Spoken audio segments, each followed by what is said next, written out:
Friday, everyone. This is Friday Friends with Pastor Kimber, and today we are reading The Tale of Two Bad Mice, written in 1904 by Beatrix Potter.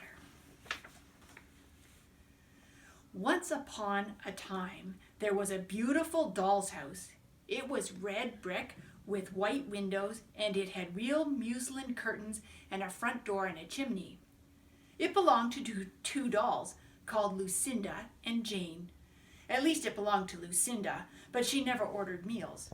Jane was the cook, but she never did any cooking because the dinner had been bought ready-made in a box full of shavings. There were 2 red lobsters and a ham, a fish, a pudding, and some pears and oranges. They would not come off the plates, but they were extremely beautiful.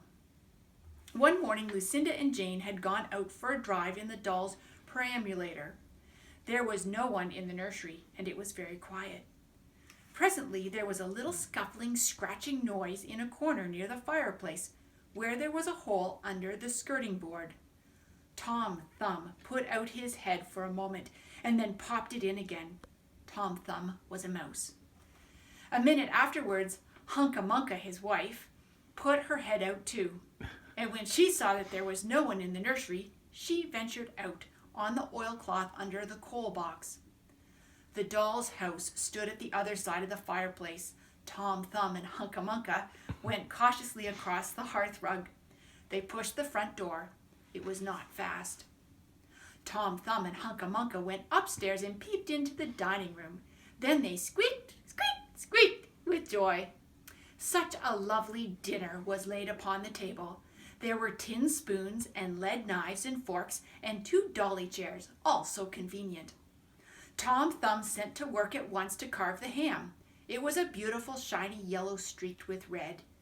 The knife crumpled up and hurt him. He put his finger in his mouth. "It is not boiled enough. It is too hard. You try, Hunca-Munca." Hunca-Munca stood up in her chair and chopped the ham with another lead knife. "It's as hard as the hams at the cheesemonger's," said Hunca-Munca. The ham broke off the plate with a jerk and rolled under the table. "Let it alone," said Tom Thumb. "Give me some fish, Hunca-Munca." Hunca-Munca tried every tin spoon in turn. The fish was glued to the dish. Then Tom Thumb lost his temper. He put the ham in the middle of the floor and he hit it with the tongs and with the shovel. Bang, bang, smash, smash. The ham flew all into pieces, for underneath the shiny paint it was made of nothing but plaster. Then there was no end to the rage and disappointment of Tom Thumb and Hunca-Munca. They broke up the pudding and the lobsters and the pears and the oranges.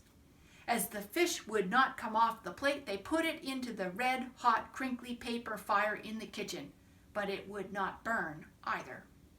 Tom Thumb went up to the kitchen chimney and looked out the top. There was no soot. While Tom Thumb was up the chimney, Hunca-Munca had another disappointment. She found some tiny canisters upon the dresser, labeled rice, coffee, sago, but when she turned them upside down, there was nothing inside except red and blue beads. Then those mice set to work to do all the mischief that they could, especially Tom Thumb. He took Jane's clothes out of the chest of drawers in her bedroom and he threw them on top of the floor. But Hunca-Munca had a very frugal mind. After pulling half the feathers out of Lucinda's bolster, she remembered that she herself was in want of a feather bed.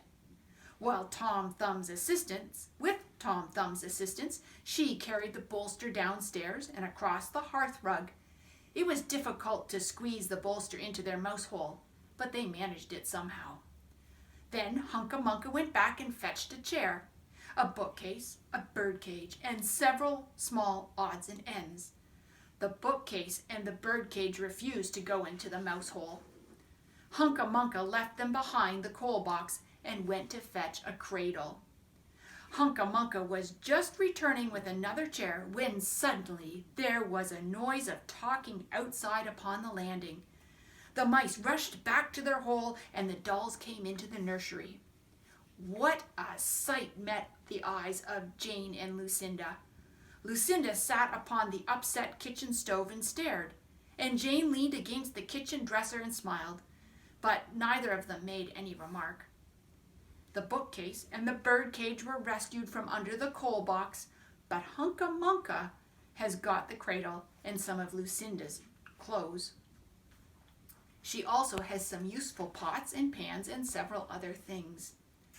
The little girl that the doll's house belonged to said, "I will get a doll dressed like a policeman." But the nurse said, "I will set up a mousetrap." So that is the story of two bad mice. But they were not so very, very naughty after all, because Tom Thumb paid for everything he broke. He found a crooked sixpence under the hearth rug, and upon Christmas Eve, he and Hunca Munca stuffed it into one of the stockings of Jane and Lucinda. And very early every morning, before anybody is awake, Hunca Munca comes with her dustpan and her broom to sweep the dolly's house. The